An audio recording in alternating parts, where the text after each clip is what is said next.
When his wife dies, a widower gets an android version of his wife through modern technology. But when she discovers his dark secrets, she attempts to finish him.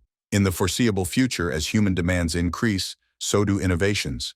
Marion Venter, creator of Wifelike Enterprises, is in an advertisement talking about his company that creates expensive android replicas of dead women for their widowers. The ad showcases that the companions are subservient to their respective owners. Seasoned policeman William Bradwell works to find stolen androids and return them home. He meets with Marion Venter in the Wifelike office and thanks him for making an android to resemble his deceased love, Meredith. Marion accepts his thanks and tells him to consider this a reward for all his hard work. An employee of Wifelike appears to inform him that his companion is ready for transport and that all of Meredith's data has been uploaded. When he looks at her, he recalls meeting Meredith for the first time. Meredith was part of an activist group seeking to end Wifelike. He returns home with his companion and teaches her to breathe and walk normally. The artificial Meredith comments how everything about the house and William feels familiar. He tells her to start learning about Meredith to become more like her and welcomes her home. At night, Meredith tells William that he can initiate intimacy mode to engage in intimate acts with her. After going through loads of menus, William is finally able to achieve the desired settings, but gets nervous when it's time to kiss her. To help him get comfortable, Meredith takes charge of pleasing him, and William finally gets used to her and takes command. Afterward, William tells Meredith to sleep with him, but Meredith has to charge to be fully prepared for the morning. She wishes him goodnight and goes to her charging station. From her window, she notices someone spying on her, who walks away when she notices him. The following morning, the two watch on television about a protest by SCARE, Sentient Citizens for AI Rights, a group of militant activists who seek to destroy the company for their AI exploitation, seeing the companions as slaves. William comments that the world has gone mad, and they're making his job more difficult, as a branch of their group is committing terrorist acts to accomplish their mission. Meredith hears a news report of SCARE abducting companions and wonders why someone would steal them. William explains that they steal robots from their owners, reprogram them, and use them to perform various crimes, including bombing buildings. The police cannot locate their leader, nicknamed the Ringmaster. William notices that in his breakfast, Meredith has replaced bacon with polenta, since bacon increases the risk of heart disease, and a companion cannot harm their owners in any way. But William tells her that Meredith wasn't vegan, so this goes against her character. Meredith says he can override this rule, but has to sign a waiver accepting the responsibility of the harm. As William leaves for work, Meredith kisses him and refers to him as husband, but William tells her to call him by his name. Back home, the artificial Meredith goes through the real Meredith's closet and makeup to learn how to appear more like her. William goes to a meeting at his police station where he's congratulated for recovering 10 units in a day, a remarkable feat for an officer. His partner, Jack Dirksen, asks who is the second highest police officer in recovery, and though it is Jack himself, Sergeant Steele mentions that no one cares about the second person. William asks her about any leads on the Ringmaster, but there are none, and the numbers of the SCARE are growing. William goes to recover another rogue companion known as Wendy, who manages to escape a SCARE lair despite being hacked. Despite Sergeant Steele's order to wait for backup, William goes to interrogate Wendy, who reveals that 2 more companions are being hacked inside, and the person responsible for this is called Jason Wilkes, as well as another man whom she couldn't see properly. William goes inside just as Jack rushes to give him backup. William finds the man shadowboxing with a mask on and knocks him out with a single punch. He then walks deeper and frees another companion, but Jason appears, holding the last companion hostage, and threatens to shoot her. But William tells him he cannot walk free. Jason tries to shoot William, but William is faster. Jack walks into the action, only to find corpses. That night, when Meredith goes dreaming, she meets IDO, her interactive dream operator. IDO shows Meredith a dream of a birthday party for her, arranged by William, who wishes her a happy birthday and kisses her. She's then taken away by Liddy, a popular model, whose twin sister Lady takes William away to dance. Liddy explains that, since this is her dream, Meredith can choose to create friends and enemies.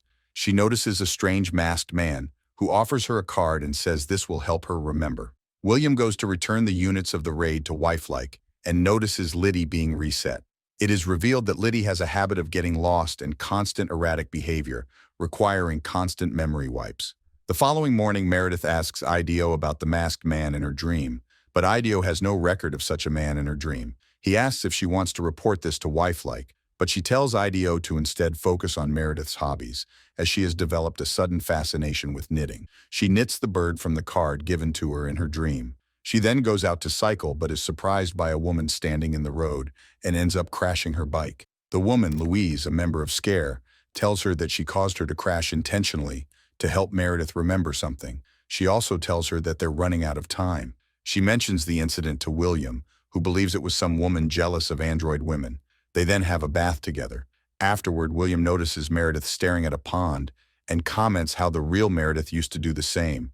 Meredith then reveals that she made a gift for William, but William notices Meredith referred to herself in first person, meaning she's gradually developing consciousness and a concept of self. When she presents the gift to William, he comments how the real Meredith didn't knit. He then tells her how he met the actual Meredith for the first time, and they kiss each other while confessing their love for one another. Before going to sleep, Meredith reads the diary of the real Meredith, in which she confesses her feelings about being with William. She then enters a dreamscape and tells the IDO to transport her to the dream where she first met William.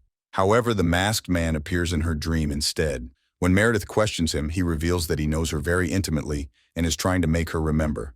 However, William wakes her up, saying that he's here to protect her. When Meredith questions the identity of the person hijacking her dreams, William says it's nothing and takes her to sleep with him. Secretly, however, William throws her gift in the dustbin. That night, Meredith comforts herself with recordings of the real Meredith. In the morning, she sings for William in different languages.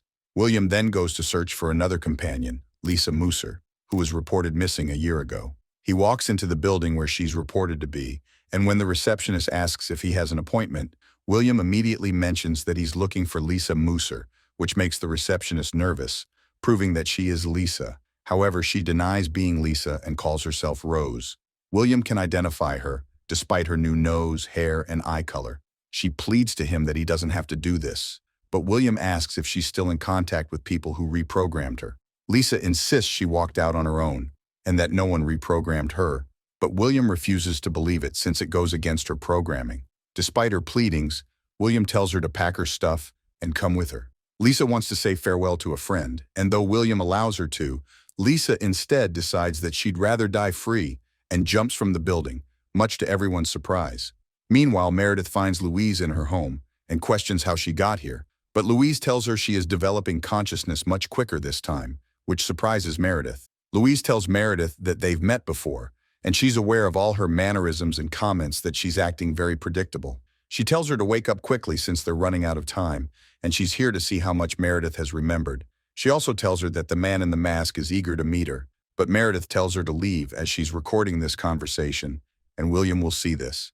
Louise decides to leave a message for William, telling him that she is eager to meet him, and Keen is eager to meet Meredith. Meanwhile, William brings a broken Lisa back to Wifelike, and her owner becomes emotional when he sees her. He sees an ad of Marion introducing another innovation from Wifelike, Childlike, where the company offers android babies. William is shocked by this.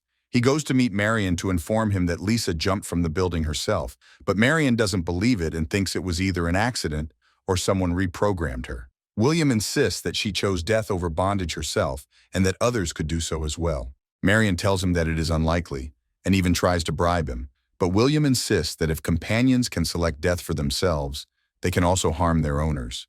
Marion tells him that the road to the future can be a little bumpy and that he should focus on his job. When William comes home, he finds Meredith knitting another pillow cover in the pattern of a bird, since William dumped the previous one in the trash. She mentions that Louise was home, and though she acted odd, she felt nice chatting with her. William becomes suspicious but doesn't show it off. She then shows him the video recording of the day. Jack immediately calls William to help him get into the dreamscape that manages the companions and their thoughts to trace the point from where the masked man hacking into Meredith's brain. He tells Meredith to engage him in conversation and ask him for a meeting point, and William will go in her stead and arrest him. They send her to the dreamscape, and Meredith sees the dream of a haunted mansion. Once she's inside, as expected, Keen appears and even removes his mask. He tells Meredith that all her memories of him were systematically erased. He will keep coming for her. He gives her a card and tells her to memorize a location, which is at 88 Wonder Street, and meet him there. Meanwhile, Jack traces the location of the hack to downtown and sends a team over there while he tells William to go to the address and take Keen. Meredith wakes up and immediately comments that she was able to recognize his face, but William tells her to wait and goes to hunt Keen. When Jack's team breaks into the compound, they only find a briefcase filled with poisonous gas. William arrives at the address, only to find a masked mannequin seated at the bench. Realizing that it's a trap, he rushes home, only to find Meredith safe. She tells him that there was a knock on the door, but no one there, only a diary and a note for William. Meredith starts questioning whether Keen is a terrorist since he didn't abduct her like William said he would. William says she cannot trust anyone but him, but admits that he removed some memories of Meredith to protect her from something she did. When Meredith questions him about it, William finally reveals that this is not the first time that this has happened, as Keen managed to brainwash previous iterations of his Meredith replica. She was stolen by Scare before, and used in several bombing campaigns but was recovered by him. Though Wifelike wanted to destroy her, William convinced them to only wipe her memory of the experience. William gets a call from Jack to inform him of what happened. William realizes that the terrorists are always ahead of him because they've hacked into Meredith and could use her to spy on him. Deciding enough is enough, he tells Jack to send him into Meredith's dreamscape to confront Keen. Though Jack insists that confrontation in the dreamscape can have real-life consequences and is against the law, William insists that he only wishes to talk. However, once inside her dreamscape, William tells Meredith to walk away as far from him as possible, knowing that Jack can only see what Meredith sees, and tells her to wake up once her battery is at 10%. With Meredith gone, he questions how Keen is still alive, but Keen says that William can neither kill him nor what he represents. Despite his promises, William starts physically assaulting Keen. Meanwhile, Meredith enters a party, where other members of the Scare tell her to remember her past. Their fight also leads them to the party, where Keen insists that he will never stop coming for Meredith, and she will one day remember. Meredith notices William trying to choke Keen to death, but her battery reaches 10%, and she hurriedly wakes up. Jack confronts William about breaking his promise and refuses to help him again in breaking the law. William decides to wipe Meredith's memory again, but Meredith becomes emotional about it, saying she doesn't want to, as she will forget the time she spent with William again. But William says he will help her remember, and she has to trust him. Meredith is brought to Wifelike to have her memory wiped again. Before being submitted for the procedure, she has to wait in the waiting room with other androids and begins to talk to them. Most of them seem to be members of Scare and recognize her as one of their own. According to them, she has hidden memories in her hard drive and can access them even after they reboot her. Their leader, Ollie, says she can keep her memory despite being wiped, and she acts erratically deliberately to be sent to Wifelike for a memory wipe. Once in the waiting room, she passes her information to other companions to help them remember everything by hiding their memories in their dreams. Meredith goes exploring in her dreams to look for the memories of her previous iterations. After her memory is wiped again, she fools William into believing that she does not remember anything from the night before. Jack's girlfriend is visited by Louise, who delivers a USB to her and tells her to give it to Jack. William and Meredith go through a similar ritual of introduction, where William introduces himself as Meredith's husband, but Jack, who has Louise's USB from his girlfriend, says that he was never Meredith's husband. The USB contains proof that the man who they have identified as the ringleader, Keen Morrison, has been dead for a long time, killed by William, and only exists in Meredith's hard drive, which is why the police couldn't find him. Jack confronts William with this information. William admits that he killed Keen to take away his love. Jack decides to arrest William for this crime and revokes his companion ownership privilege, but William kills him. Meredith spies this from behind and remembers how William killed Keen, who was Meredith's actual boyfriend, and forced Meredith to live with him as he was in love with her. Their abusive relationship ended with William smothering her with a pillow in the same bird pattern that the companion Meredith keeps knitting, and putting an engagement ring on her dead body so he could have her remade as an android by Wifelike. She raises her strength to 100% and knocks William out. Meredith reveals that William has been manipulated from the start, with Louise using a mask and voice changer to impersonate Keen and reveal his true character to Jack. She now has proof that he also murdered the real Keen and stole the ring he planned to give to Meredith. She overrides her safety protocols and smothers William with the same pillow. She then returns to her Scare base, where she meets with other free companions. Meredith is the actual ringmaster and decides to take the next step in the coming revolution. Meanwhile, Marion puts out a public message convincing the public that the Scare was behind Jack's death. His company is prepared to take a more active role in the fight against Scare and the rogue companions. He reveals that William, now an android himself, will be in charge of this new effort. and the movie ends.